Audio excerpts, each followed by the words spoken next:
And we're finally here. It is 7:31. Yes, right on the dot. This feel-good Friday morning on the Smooth Breakfast. This is Smooth 98.1.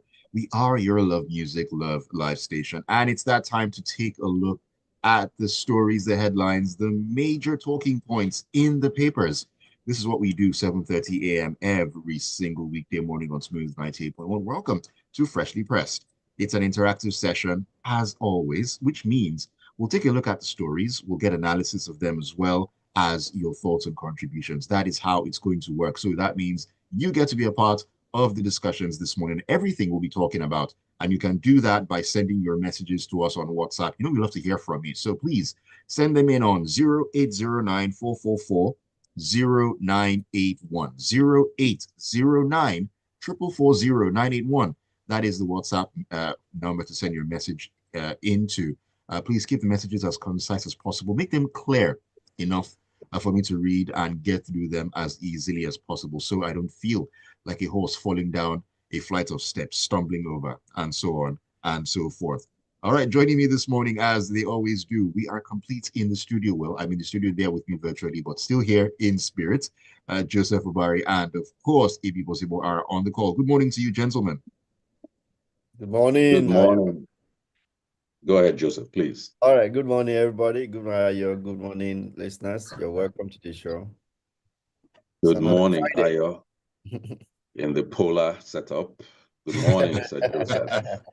Looking like you are crowned in your image. And good morning to all of our wonderful listeners. Yes, indeed. Polar up in the studio. You know, the weather has changed. It's cooler these days. And combined with the air conditioning, I need to get myself well insulated, preparing for whatever it is I need to represent the country in foreign lands. You know, it's practice, as I would want to say. There's a burial going on. You might have to go there very quickly. The Pope. Well, fortunately, I think it's spring weather, so it might not be too cold, you know. But hey, you never can tell. You really never can tell. All right, let's get into the nitty-gritty of the issues this morning. And Ibi, we're going to start in the Vanguard. And this particular story makes for very, I don't know, mixed reading, but I'll wait to get your thoughts on it. It says the World Bank has projected that poverty will increase in Nigeria by 3 percentage points in 5 years to 2027. Now, the World Bank made this projection in its Africa Pulse report released on the sidelines of the ongoing spring meetings of the IMF and World Bank in Washington, D.C. Now, the report, among other information, it painted a dire picture of the poverty levels in Nigeria, noting that while economic activity has shown some positive signs, the underlying challenges associated with resource dependence and fragility as well are projected to escalate poverty levels, demanding focused and effective governance reforms and inclusive economic policies. AB, now I know it's the World Bank that is saying this. You know, we have our grouses, World Bank, IMF, and so on and so forth. But looking at the metrics in the last, let's say, 10 years or thereabouts, and reports that we've seen over the years of more Nigerians being pushed into multidimensional poverty, I don't think we even needed the World Bank to tell us this, looking at the trajectory that we've been on recently. Definitely, it's not news to most Nigerians that poverty, if not knocking at the door, has actually overtaken the room. This is the case in most households in Nigeria right now.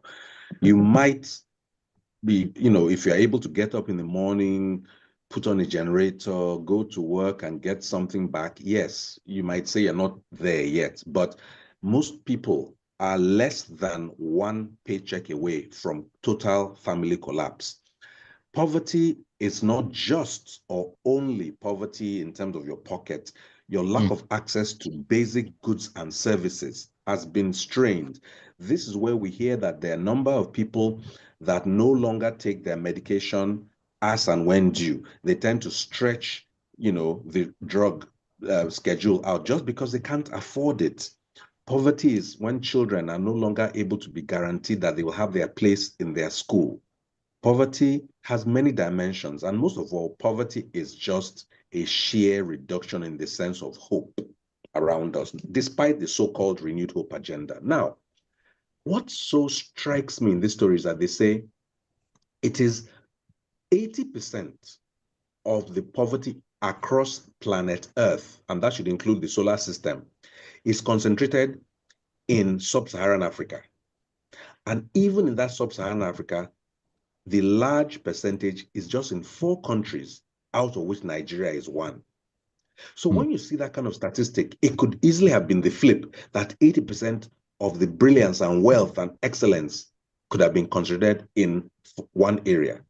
What this tells me is that it's all about management, or in our case, mismanagement. They say it is the resource-rich countries that are actually likely to have a higher poverty rate. And don't forget, this report started, it has a time frame of 2022 to 2027. So it's not just from when the current president has been, but from when his predecessor, somebody that I consider to have been particularly economically inept, he was among those who started it. It started right from when he entered office, and it has just continued that downward trajectory. Yes, it has been exacerbated most recently when you compare pound for pound against an economy like Argentina. Yes, they are fewer than we are, but they had an office that, a president entered office around the same year as us, and they have increased their wealth in the country, while we have dropped by about 50% our GDP. So it goes back to absolutely management. There's nothing bad in Nigeria. The area where we are is good. We are resource rich, and the main resource we have the riches in is in human resources. So forget the resource, oil. Oil is good, but that could only oil or lubricate our economy if it was managed properly. What we have instead is that resource is never directed to develop Nigeria. Instead, it is used to feather the nest of a very limited number of politicians. And then, having wasted that money on the political class, we now go to, yes, the IMF and World Bank, which is why they know our books, because I think you have to present your books to them to qualify for certain loans at certain rates. So you now go as an impoverished person, because you have mismanaged your country's wealth, to go and beg them at the World Bank, and then they can now project for you what your future will be. When instead, your future should have been in your own hands if you had chosen to manage your resources properly. So this, again, should be stated, this is a projection, meaning it has not yet come true. Somewhere in my heart, I believe this kind of thing can serve as a warning and can give impetus to government, activities that can either negate or even reverse this. But will that happen? That remains to be seen, because the current trajectory where people go in and out of the country left and right, today is still Friday. There's lots of time. There's a funeral happening of the Pope tomorrow. We'll soon hear those people in our country who are going to go there and be there, because if they're not there, they can't bury the Pope. All right, Joseph, AB said something very important, that this normally would serve as a warning, or should serve as a warning. But do we ever take heed of warnings in this country? Well, look at the last paragraph of that story. It says that the report suggests that for resource-rich countries like Nigeria, improving fiscal management and developing a stronger fiscal contract with citizens is crucial. And you ask yourself, going by these two indices, is Nigerian government fiscal management policy prudent enough? 47 ministers. That's your prudence right there. Then is it been? How fiscal management, how efficient has it been?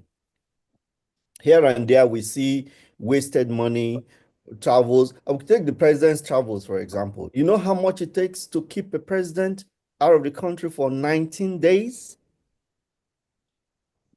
For him to reflect on the performance of his governance. And he says it should have a stronger fiscal contract with the citizens. How well is this done? The answer is there, for us to see. On those two fronts, this is the report saying this is what you need to do. So if you look at our approach to those two basic things, you will find that we are deficient in them. Our government deficient in both fiscal management, because there's no prudence in even managing the little resources we have left. There's no Right. prudence. The choices that they make in government doesn't prove that we are willing to have fiscal management that's prudent. And then the contract with the citizen, which is very important, is deficient too. So when you have these two deficiencies, how then can you achieve moving your country out of this kind of zone that we seem comfortable in? So that's the stark reality, you know. The stark reality. The questions keep on mounting. I don't seem to get enough answers, really. But anyways, let's see if we'll get some answers from you, Joseph, on this particular story. We're jumping into River State. This story is coming out of the punch. This feels more or less like, an update to what's been going on over there. That's the way I actually want to look at it. Now, the senior special advisor on media to the River State Sole Administrator, Hector Igbiko, I hope I got that correctly. Please forgive me if I did not. Now, he stated that the Gazette imposing emergency rule in the state granted the sole administrator, in quote, sweeping powers.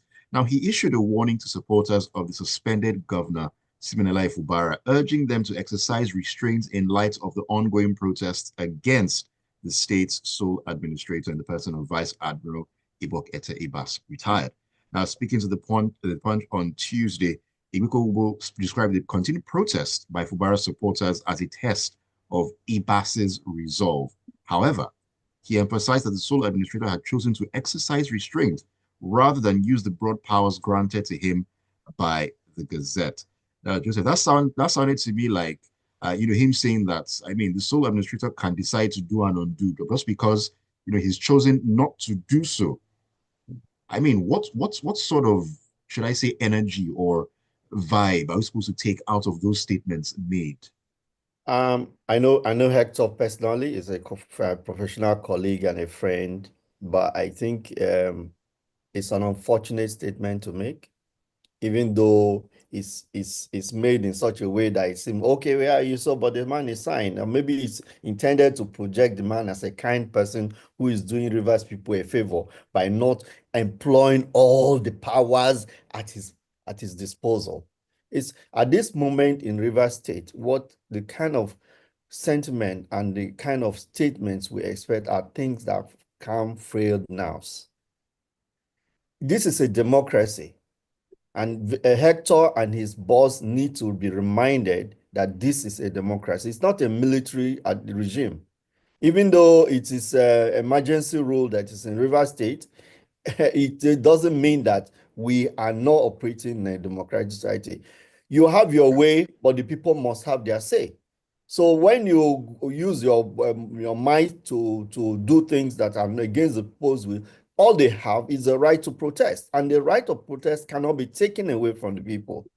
So even if people march on the streets of River State continuously every day, the sole administrator, it's in the interest of the sole administrator not to be tempted to want to use the sweeping power, so-called, that at his disposal to do anything to the people.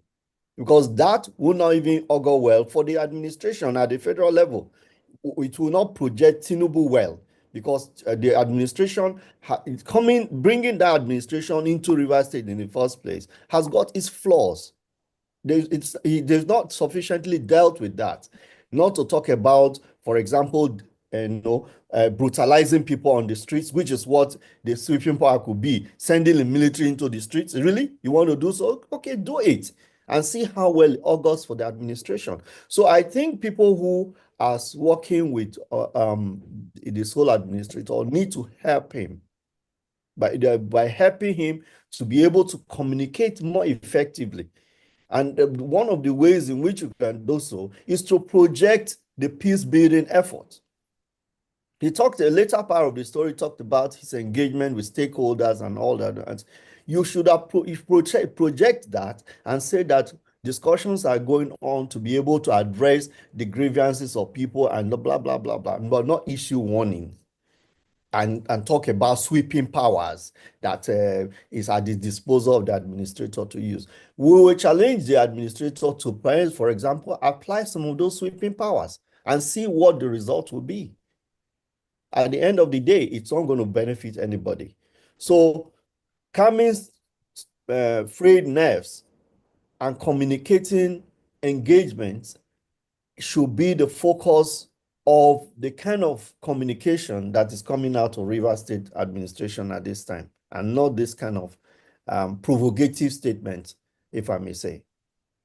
Indeed. Joseph, before we leave this particular story, I was watching an interview yesterday that Atedo Peter side was on, and he more or less said that the sole administrator has either misread his brief or, he's, should I say, exercising powers just because he's in, or he's, exercising emergency rule in the States is more or less what I'm trying to say. Would you agree with that assertion? And of course, looking at this statement that was just made and some of the things that he has done up until this point, is there a feeling that because he has certain powers, he's not bound by, should I say, the Constitution and so on and so forth?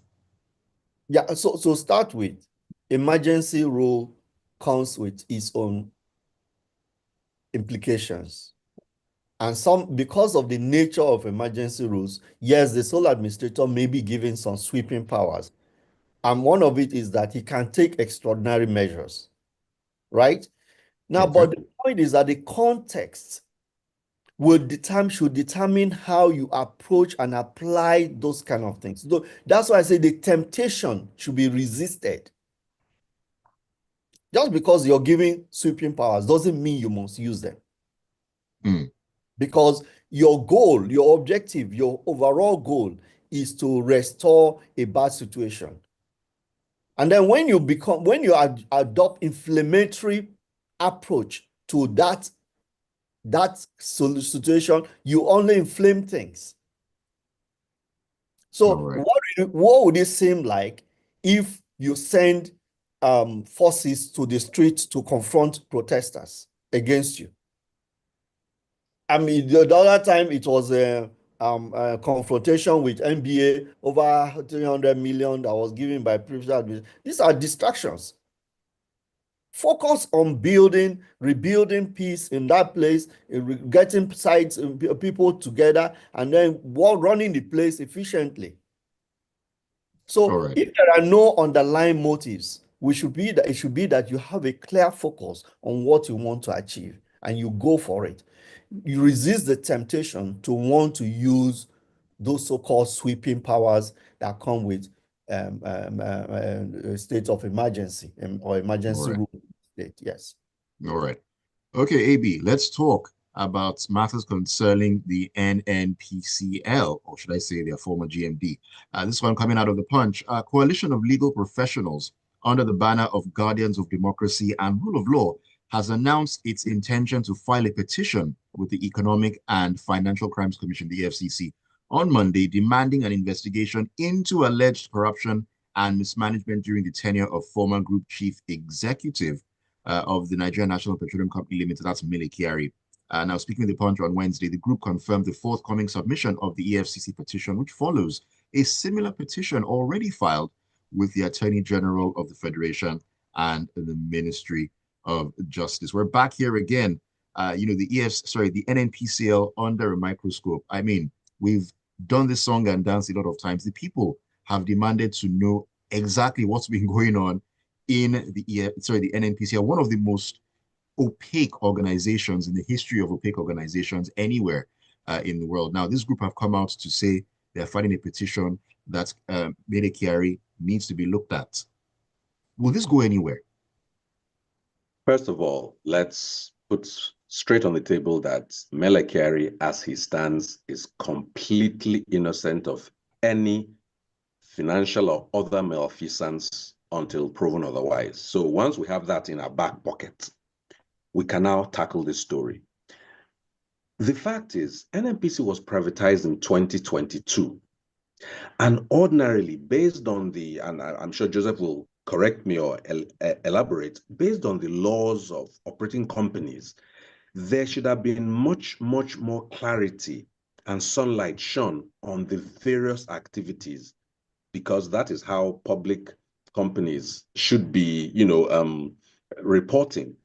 But for whatever reason, if from before, when he started in 2019 till when he left earlier this month, there was always this shroud of secrecy and uncertainty in everything to do with the NNPC. And when you consider that the NNPC was in charge of Nigeria's #1 revenue engine, oil, that was particularly troubling. Now, this coalition of lawyers has taken it upon itself, and I think kudos should be given to them, because they're using the skills that they have developed to try and pursue clarity. It's a petition. Again, no, they are making allegations, maybe accusations, and it now gives Mele Kyari and all those involved the opportunity to come forward and clarify, make statements that ordinarily should clear them of any misunderstanding or whatever they may have gone. So I think they should actually embrace this opportunity and not start doing the other thing about what's the thing that happens, adjournments and this and that. Let's have an opportunity, Mele Kyari. I was a long-time critic of Mele Kyari on this show. I always asked why he's still at the job. It looked like President Bola Tinubu finally listened to Freshly Pressed one day and sacked him. That's neither here nor there. The important thing is that he has been removed from Nigeria's arguably #1 opaque organization, and he should come and answer. I don't know whether he was among those that were sometimes summoned at the National Assembly. Whether he went or not, I don't know, and it's neither here nor there. Lawyers have decided to utilize the legal system, which I would argue is the most important system, to inquire. So I would hope that Mele Kyari seizes this opportunity to prove people like me wrong about whatever presumptions I had. My problems with him, included just managing that sector. And I remember him being in charge when petrol that had the consistency maybe of Vaseline was brought into Nigeria. Nobody whatsoever was ever held responsible. So let him come, let him tell us what he did, how he did it, why he did it. There are some transactions that they made reference to in these allegations. I think those transactions are particularly troubling, and maybe they have many more, because you know how legal briefs can be very thick. But that transaction where a certain company only put in 400 billion or so into a transaction, and suddenly we're owed 400 million into a transaction, suddenly we're owed 2 billion. That kind of thing certainly needs explanation. So Mele Kyari, take this as my invitation to you to come and explain to me and other Nigerians how you did what you did and why you did it. And I'm sure after that, since I am giving you the presumption of innocence, you will prove yourself innocent of any accusations. All right, let me take a couple of messages before I come back to your table, Joseph. This is I wanted to say something there. Okay, quickly. Because the second part of your question was whether anything is going to come out of this. And I would say that I'm afraid nothing will come out of this, because yeah, I'm serious, because in the past we've had NNPC so probed and issues about allegations or stories, NNPC, they're looking into the book, they're auditing, and nothing came out of it. Simple reason is that the NNPC, who is the head of the head of NNPC? Is the president of Nigeria. There was nothing that Mele Kyari could have done that the Minister of Petroleum didn't know about. So a probe of Mele Kyari is indirectly the probe of the head of state or the president, as whatever we choose to call him. So nothing will come out of it. I can tell you that. I can bet my pension on it. It will. You want to go that far, Joseph? Yeah, That's how confident you are. I'm telling you that nothing will come out of it. At the end of the day, we will still not get anything that tells us what went on in NNPC. Unfortunately, that is the sentiment that I share, but I just wanted to analyze it. Yeah. All right. Let me take some messages before we come back, and we'll talk about issues concerning our crude oil, Joseph. I'll come back to that in a moment. Let me take a few messages here. This is Ade in Lagos, and he says, in a sane country, money borrowed is used for development, but here it's borrowed to be looted, to be wasted, and for necessary traveling, which has not yielded any result. You put Nigerians in darkness while you want to exempt yourself by using solar panels. They use solar panels in the White House, so that's what we're told as well. So we want to be on par with them, Adi. It shows this is the government. This is a government of waste by waste for waste. You are taxing the daylight out of Nigerians, all because of 2027 vote buying. Really? Did you see them buying votes, Adi? While you tell Nigerians to tighten their belts and they live their luxurious lifestyle and so on. It's a long message, but I need to wrap that up to take a couple of other thoughts. Babatunde Alao says, on IMF and the World Bank, they use percentages to describe real hardship we face in Nigeria. Concerning River State, Hector's statement proves to me he does not understand the job description of the sole administrator, or the sole administrator doesn't understand his own job description. Anyways, it has skipped his mind that the office remains illegal. Let him just keep his mouth quiet. Niger, I hail. All right, thank you for your message. Stevie Kelly in Maryland says, Hector should be ashamed of himself with such flippant statements from him about River State. This is tantamount to adding insult to injury. So he can as well talk to the Marines. They are jittery because the sole administrator knows he's an imposition to the good people of River State. All right, Joseph, because time has absolutely flown by, let's talk about this coming out of the Guardian. Now, the Nigerian Navy says the troops of Operation Delta Sanity and its units have apprehended 6 suspected crude oil thieves in a series of simultaneous operations conducted from April 20 to April the 22nd. Now, this is contained in a statement by the Director of Naval Information, Commodore Iwoyo Adams Aliu, on Thursday in Abuja. Now, he said the Nigerian Navy ship Soros, SOROH, had on Sunday apprehended 4 suspected pipeline vandals around Renaissance Africa Energy Koi Pipeline at River Kolo Creek in Bayelsa. These are good things that we know the Navy is doing, but definitely more needs to be done. And also, these suspected vandals and or criminals, whatever goes on in their prosecution needs to be made as transparent as possible. Yeah, you took it out of my mouth. The truth simply is that this situation is deeper than we can see.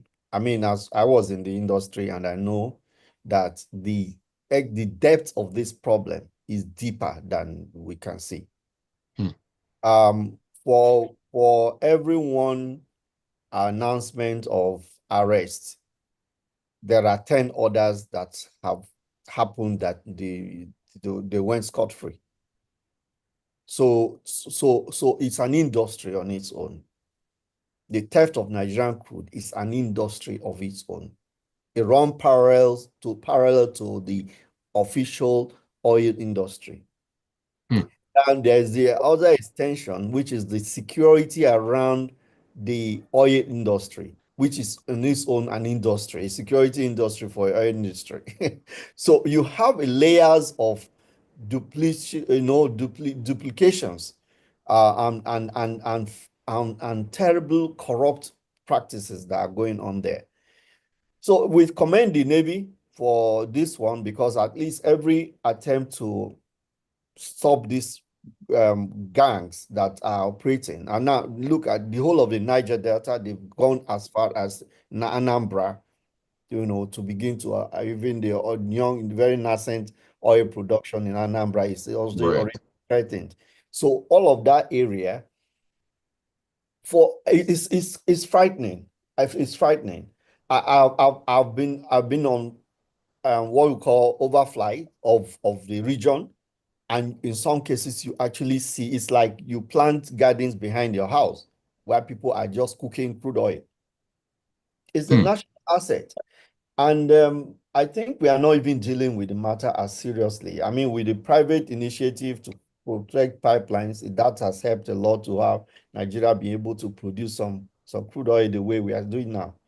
But we need to be decisive in dealing with this. And the security forces have to have that sincerity of purpose to say, to resist the temptation not to be part of it. So it's commendable what the Navy has done here, but we hope that it can be very holistic. It has to be uprooted. That whole illegal industry should be uprooted. Most definitely, if we want to prosper. Abi, one line and one very sentence. what I'm happy about is that I didn't see anywhere in the story where they were saying they were burning it. So something positive is coming out. They're not just massacring the environment like they used to. They used to do, yeah. All right. But let me take your messages as we prepare to get out of the studio. Well, I mean, in terms of freshly pressed, that is. On YouTube, Olu Robert says, good morning to you too, Olu. AB is spot on as per NNPCL matters. Okay, Papi from Osakwa. Okay, well, thank you for your message there. JP says, I wouldn't hold my breath. We assume that past office holders owe us anything. They really don't care. The system needs to be fixed. Until then, it's just sad. Who monitors the monitor? 100% government shares. All right. Tony Marine Beat says, a lot of these economic indices are hinged on one thing, availability of food. A worker who complains about poor salary does so after comparing it with cost of rice, gari, and so on. The same applies to most laborers and traders. If government can achieve food sufficiency, the rate of poverty can drop by 50% or more. But who do we have managing sector? All right. Thank you for your thoughts there. Jerry says, trust the sycophants of this government will soon come out to debunk the World Bank disclosure of poverty increasing by 2027. Once again, like I said, we really don't need the World Bank to tell us. We can actually see what's going on out there. But they will claim the statistics that speak of good achievements. So, China statistics will go chop. There's abject poverty in the land, such that has never been experienced. People are literally picking from the trash bins to eat. It is that bad. Barrister Danukuda says, Iba should honorably step down. His office is illegitimate and unknown to democratic norms. All right. Joseph Meyer says, let's thank IMF and the World Bank for plunging the country into the mess of growing inflation. Knowing the kinds of leaders that exist in Nigeria, they enforce the agenda of subsidy removal, floating of the Naira, etc. Now, a report is out of much increased inflation by 2027. It is just pathetic. And Ajayi Olulua says, we don't need the World Bank to tell us that more and more people are being pushed into poverty with the massive devaluation of our currency based on the same World Bank recommendations of currency devaluation and removal of subsidy. Their prescriptions to economic issues in developing countries has worked. All right. Thank you for all the messages. Thank you so much to you, Joseph and AB. It's a Friday. I know you're looking forward to a great weekend. Always there. Thank you. Thanks so much. AB, good to see you again. Always, Sir Joseph. Thank you, Ayon. Thank you to all of the wonderful listeners. Have a fabulous, fun-filled Friday and the weekend ahead. All right, fantastic. Everybody, Ayon, all the best. Thank you so much. Once again, thank you for being a part of Freshly Pressed and keeping it tuned to the Smooth Breakfast this Friday morning. Do not go anywhere because at 8:15, you know it's all about great sporting action. The locker room will be coming up at that time.